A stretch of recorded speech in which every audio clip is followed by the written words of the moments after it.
दोस्तों आज बात करते हैं पास्ट इंडेफिनिट की। अब सबसे पहले हम ये जानने की कोशिश करते हैं कि पास्ट इंडेफिनिट की पहचान क्या होती है। प्यारे साथियों, अगर किसी भी हिंदी के वाक्य के एंड में आया, गया, खाया, पिया, सोया इस तरह के वर्ड्स आ जाते हैं तो वे पास्ट इंडेफिनिट में बनाए जाएंगे। क्लियर है? ये जो वर्ड्स हैं ये हाफ दिखने वाले वर्ड्स हैं। आपको इन वर्ड्स को देखकर ये आइडेंटिफाई करना है कि ये पास्ट इंडेफिनिट में बनाए जाएंगे। क्लियर है? जैसे कि हम कुछ एग्जांपल्स देख लेते हैं। उसने मुझे देखा। क्लियर? मैं स्कूल गया।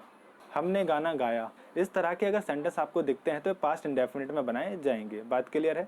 अब इन सेंटेंसेस को इंग्लिश में ट्रांसलेट करने के लिए आपको एक स्ट्रक्चर फॉलो करना है, और वो स्ट्रक्चर क्या है वो आपकी स्क्रीन पर है। सबसे पहले आपको सब्जेक्ट का यूज़ करना है, उसके बाद आपको वर्ब की सेकंड फॉर्म का यूज़ करना है, देन आपको ऑब्जेक्ट का यूज़ करना है। बात क्लियर? अब सबसे पहले जो सब्जेक्ट आपको यूज़ करना है, आपको पता होना चाहिए कि सब्जेक्ट होता क्या है। मेरे प्यारे साथियों, सब्जेक्ट होता है काम करने वाला। इस सेंटेंस में जिसने काम किया है उसको हम सब्जेक्ट कहते हैं, यानी कर्ता। क्लियर है? और वर्ब क्या होती है? वर्ब होती है एक्शन। कर्ता के द्वारा जो काम किया गया है उसको वर्ब बोलते हैं। अब आपको यहाँ पर वर्ब की सेकंड फॉर्म यूज़ करनी है। बात क्लियर है? इसके बाद जो सेंटेंस में बच गया है वो आपका सारा ऑब्जेक्ट हो जाएगा। क्लियर है दोस्तों? अब कुछ एग्जाम्पल्स को, कुछ हिंदी के वाक्यों को हम इंग्लिश में ट्रांसलेट करने की कोशिश करते हैं, देखते हैं कैसे होता है। बात क्लियर? अब एक एग्जाम्पल आपकी स्क्रीन पर है। मैं स्कूल गया। क्या है दोस्तों? मैं स्कूल गया। अब आपको क्या करना है? सबसे पहले आपको क्या करना है, आपको ये देखना है कि क्या ये सेंटेंस पास्ट इंडेफिनिट में बनेगा या नहीं बनेगा। तो प्यारे साथियों, हमने जो पहचान देखी थी, आया, गया, खाया, पिया, किसी हिंदी के वाक्य के एंड में, उनमें से आपको ये दिख जाएगा कि हाँ भाई मैं स्कूल गया, तो ये हाफ दिखने वाला सेंटेंस है, ये पास्ट इंडेफिनिट में ही बनेगा। क्लियर है? अब आपको जो स्ट्रक्चर आपकी स्क्रीन पर दिया गया है, इस स्ट्रक्चर को फॉलो करके इसे ट्रांसलेट करना है। क्लियर? तो आपको सबसे पहले सब्जेक्ट का यूज़ करना है। सब्जेक्ट क्या होता है? काम करने वाला, मतलब कर्ता। अब इस सेंटेंस में कर्ता कौन है, किसने काम किया है? स्कूल जाने का काम हुआ है, तो कौन स्कूल गया है? मैं। अब मैं को इंग्लिश में क्या बोलते हैं? आई। क्लियर? तो आई हो गया आपका सब्जेक्ट। बात क्लियर है? अब आई हो गया सब्जेक्ट, उसके बाद आपको वर्ब की सेकंड फॉर्म यूज़ करनी है। वर्ब क्या है? एक्शन को वर्ब बोलते हैं, कार्य को वर्ब बोलते हैं। कर्ता के द्वारा जो कार्य किया गया है उसको हम वर्ब बोलते हैं। क्लियर है? अब वर्ब की आपको सेकंड फॉर्म यहाँ पर यूज़ करनी है, लेकिन इस सेंटेंस में वर्ब है क्या? वर्ब है जाना। मैं स्कूल गया। अब जो गया है मतलब जो जाना है वो आपकी वर्ब हो गई। अब जाना होता क्या है? जाना होता है गो, लेकिन गो तो फर्स्ट फॉर्म है। आपको यहाँ पे सेकंड फॉर्म यूज़ करनी है, second form of verb use करनी है। अब यहाँ पर जो सेकंड फॉर्म है वो क्या होगी? गो की सेकंड फॉर्म होती है वेंट। क्लियर है? तो आई वेंट। आपको वर्ब तक बात क्लियर हुई? अब गो की प्रीपोजिशन क्या होती है दोस्तों? गो की प्रीपोजिशन होती है टू। बात क्लियर? तो आई वेंट टू, कहाँ पर आपको ऑब्जेक्ट आ जाएगा? स्कूल। मैं स्कूल गया, I went to school. Clear है? तो इस तरह से आपने ये सेंटेंस को ट्रांसलेट करना है। बात क्लियर? एक दूसरा एग्जाम्पल हम देख लेते हैं। उसने मुझे देखा। आपकी स्क्रीन पर आ चुका होगा, उसने मुझे देखा। अब इसको क्या करना है? आपको सबसे पहले फाइंड आउट करना है कि क्या ये सेंटेंस पास्ट इंडेफिनिट में बनने वाला है या नहीं। अगर बिल्कुल बनेगा तो आपको उस अफर्मेटिव सेंटेंस का स्ट्रक्चर आपको फॉलो कर देना है। क्लियर है? अब यहाँ पर सबसे पहले सब्जेक्ट यूज़ करना है। तो उसने मुझे देखा, अगर लड़का है तो ही, लड़की है तो शी। क्लियर है? हम लड़की एज्यूम कर लेते हैं कि किसी लड़की ने मुझे देखा। बात क्लियर?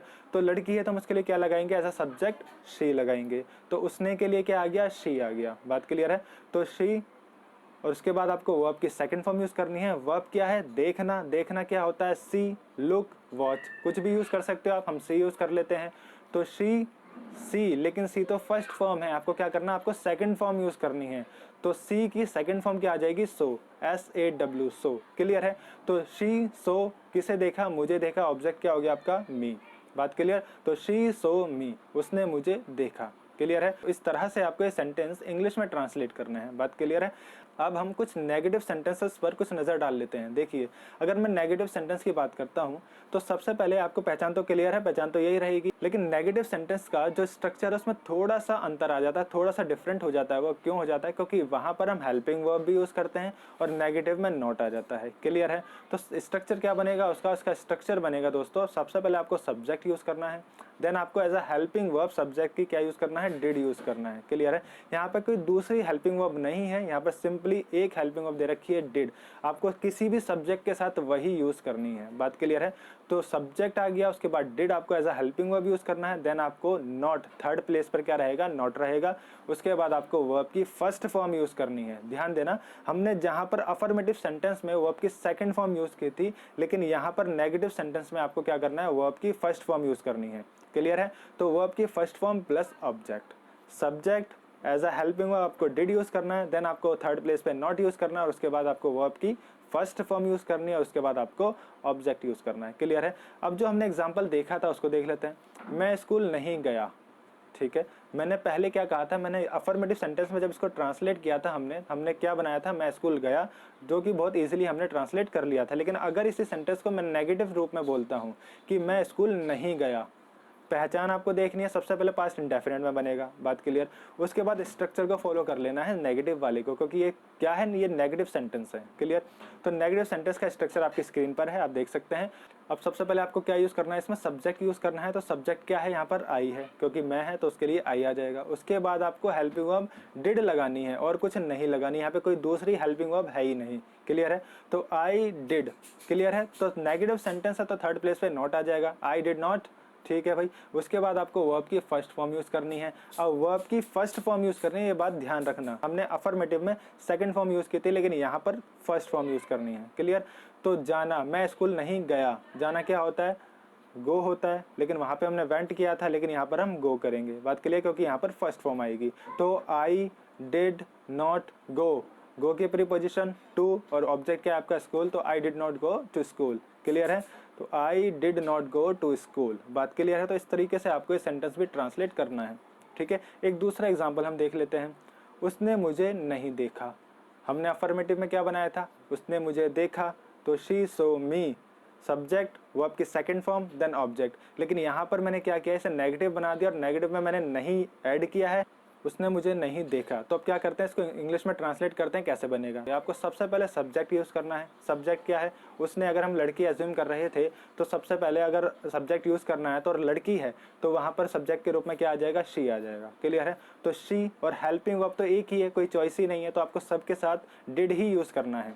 तो शी डिड और थर्ड प्लेस पे आपको नॉट यूज़ करना है, तो शी डिड नॉट, ठीक है भाई। शी डिड नॉट, उसने मुझे नहीं देखा। अब यहाँ पे वर्ब क्या है, देखना, देखना क्या होता है, सी। क्लियर है। वर्ब की फर्स्ट फॉर्म आपको यहाँ पर यूज करनी है। तो शी डिड नॉट सी मी, मी क्या हो जाएगा, ऑब्जेक्ट। क्लियर है। तो इस तरीके से आपको ये सेंटेंस ट्रांसलेट करना है। क्लियर है दोस्तों। अब हम अगर इंटेरोगेटिव की बात करते हैं, प्रश्नवाचक की बात करते हैं, तो वहाँ पर क्या हो जाएगा, आप सभी को पता है इंटेरोगेटिव में प्रश्न पूछे जाते हैं, तो वहाँ पर आपको हेल्पिंग वर्ब जो होती है, जो डिड है यहाँ पर, उस डिड को सब्जेक्ट से पहले लगा देना है।